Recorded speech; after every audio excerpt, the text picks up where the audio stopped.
Hello there, and welcome to my social pathology video lecture, by which you deepen your understandings of social problems and also by which you can reconfirm your own life direction. This time, I would like to discuss underlying mechanics of stalking or stalkers, which today we come to see more often than before. My name is Dr. Similarity, a professor specializing in international social pathology and also an active prison counselor of 20 years experience. Also, one time Nobel Peace Prize Award official honorable guest for my peace work.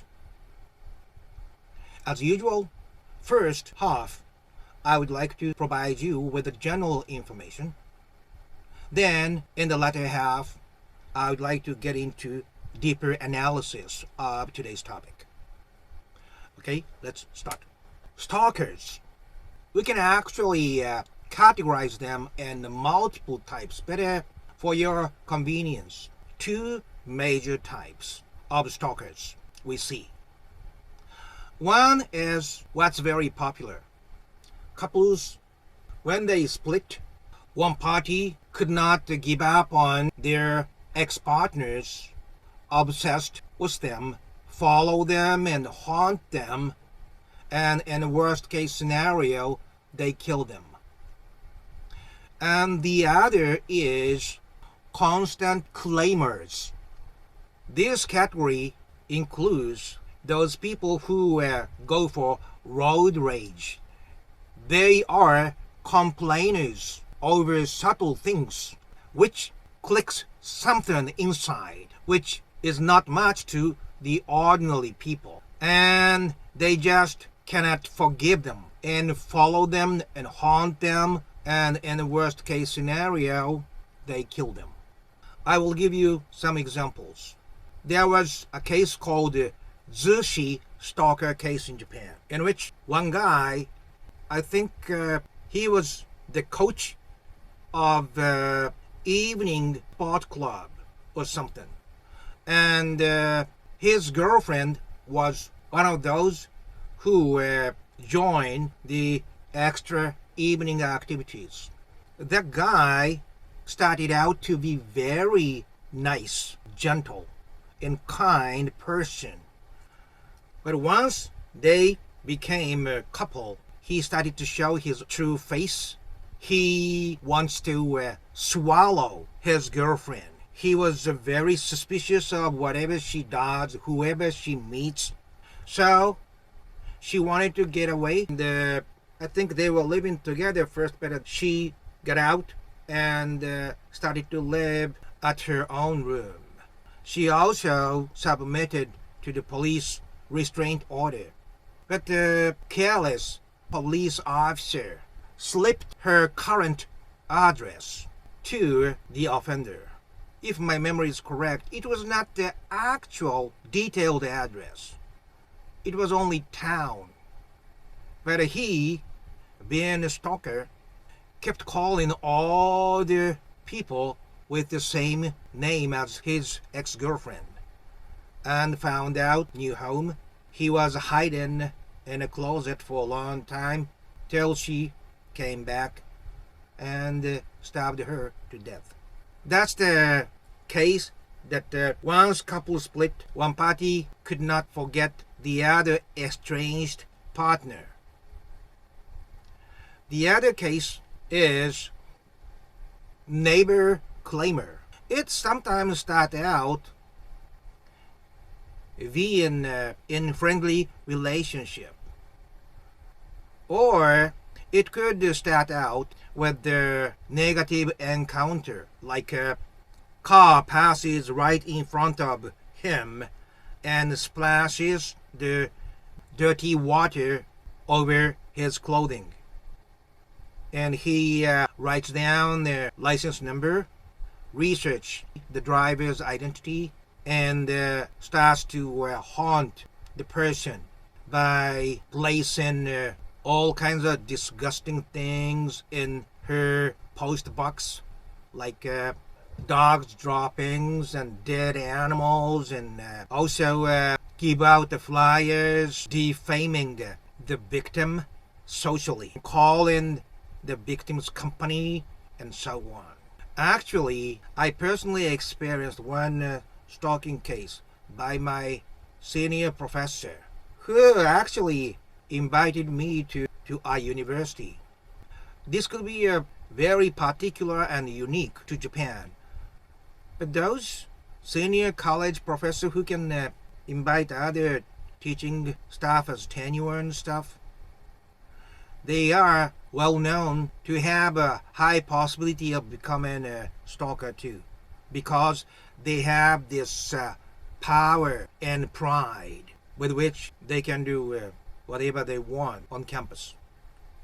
But anyway, he forced me to do everything he used to do, teaching so many classes and creating new curriculum, instructing other inexperienced teaching staff, and most of all, he wanted me to stay with him at his own office till very late at night as a conversation partner, because he did not have a place at his own home. So I was so hectic all the time. What was his ultimatum to me was occupying most of my hours every day. He also tried to force me to write a book for him, which means I had to can myself in my room even after hours of work on campus writing the books. So I just declined it. Then that he didn't like, and he suddenly flipped over to be very mean to me, and behind my back tried to fire me, talking to all kinds of important figures on the campus.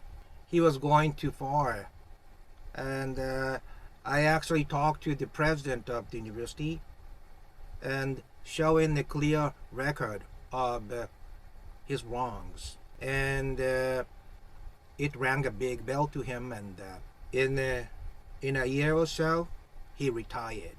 I talked about my own episode very unusually because I wanted to show it could happen to anybody. The stalkers are everywhere today. Oh, by the way, if you like this kind of topics, please click that yellow and green good luck charm logo to subscribe to my channel. I upload 2 videos at least a week. Also, at my description section, I put the URL of my best video. You might be able to find videos to your interest. Okay, now let me get into the latter half of analyzing what makes the stalker.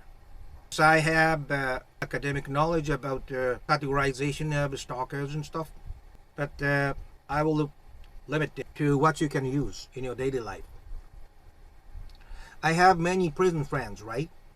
Mr. Richard Foley, I have been corresponding with him for years now. And when I went to see him at the San Quentin, he is in death row there. And I said something like, according to many websites on you, they say you are a stalker or stalking Laura. And what do you think he said? He goes like, yeah, maybe I was. He admitted it. That rang a big bell to me. What Mr. Foley did was, after he was fired, he went back to his company where Lawler was still working, fully armed with guns and protectors and things like that. And they killed 7 people and injured many others, including Ms. Laura Black. He belongs to mass shooters in today's words. And he admitted he was a stalker himself. So, logically, It means they have very similar, identical origin. Stalker and mass shooters, mass murderers, right? This is their value today. Mass murderers and mass shooters, they act out that way because they were highly neglected, especially during their very early childhood. The first 3 years is very critical to form the person's later personality. So what's the difference between those who become mass shooters and those who become stalkers, which I told you were? There are mainly two types. The difference between them is those who become mass shooters, their life was critically interfered, like they were fired or something that completely blocks their daily business and life. So they cannot continue their normal life, which cut them completely off of the society. So they snap.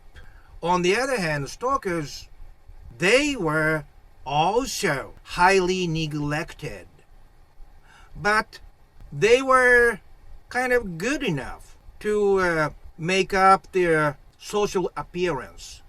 So their life was not actually blocked up until they feel they are betrayed by their partners or something highly negative happened to them that they could not control their anger over.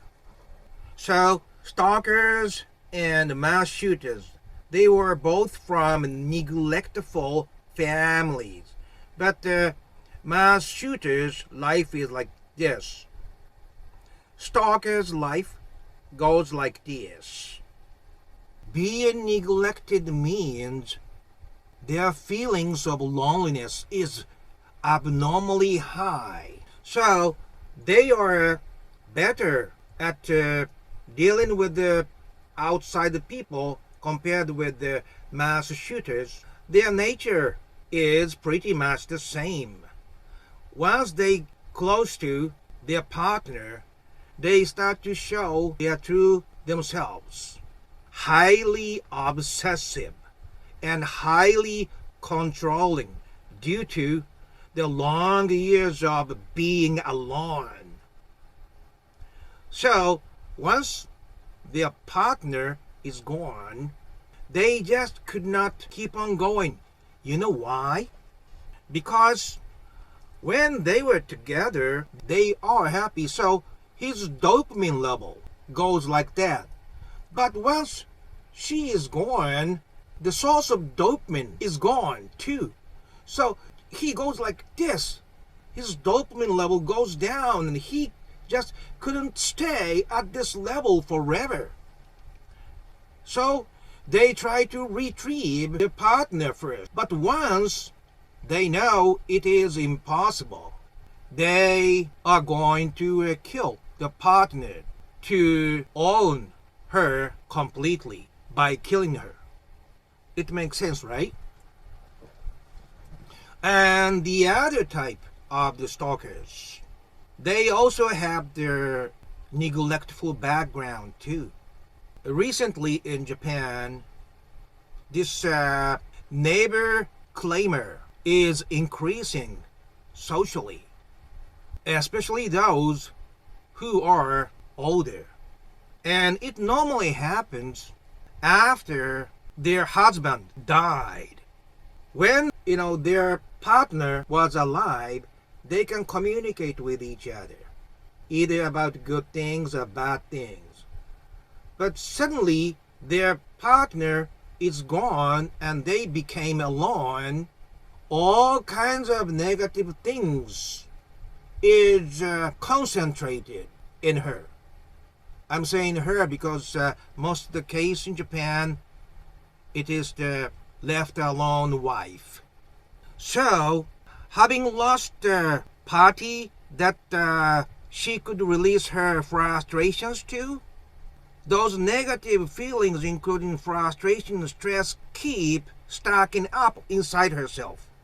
So she becomes very sensitive to external stimulus, like noises the next neighbor causes, whom, while her husband was healthy and alive, she was on good terms with.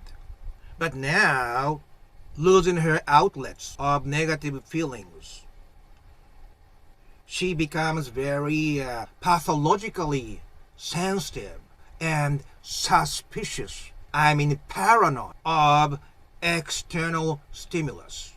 And she starts to play radio or music very loudly all night, and from very early morning and stuff, and keep putting rotten meat or fish and putting super glue into the keyhole and stuff like that. She must have had neglectful backgrounds too when she was a child. But when she had her partner alive, it was okay.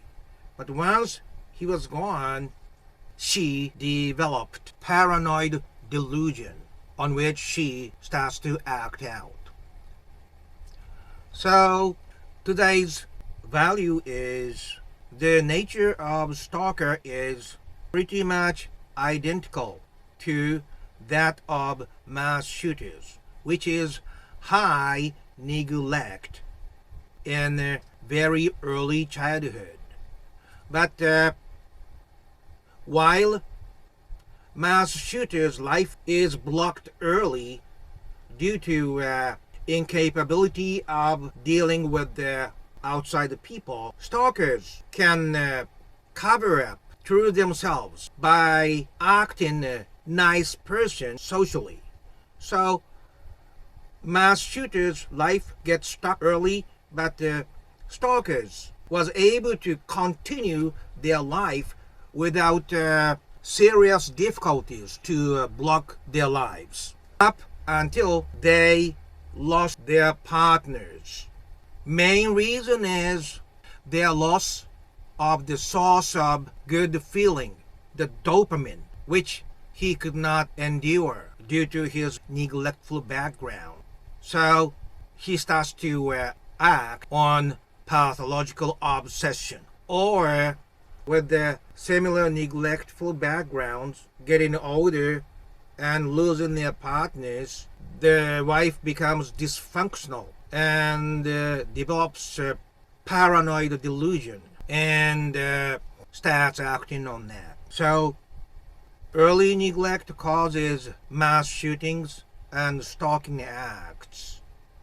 The professor who stalked on me to try to fire me with all his might, but in spite of his academic success, inside of his heart was hollowed because of the neglect. And I still remember he said that when I was introduced to the university, at the time he was nice to me, confessed something like, I'm satisfied you being only my friend. And everything started.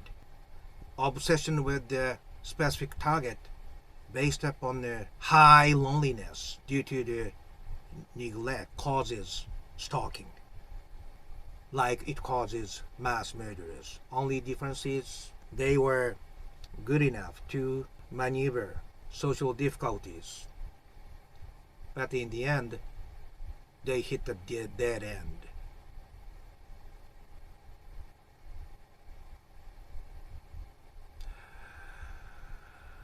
Okay, this is it. If you like this kind of story, again, please click that red Dr. Sumeri logos, and in the ending scene you see the best of my videos. So if you are interested in that, please click that. So up until next time, please have a peaceful and wonderful time appreciating each day. Okay, bye bye now.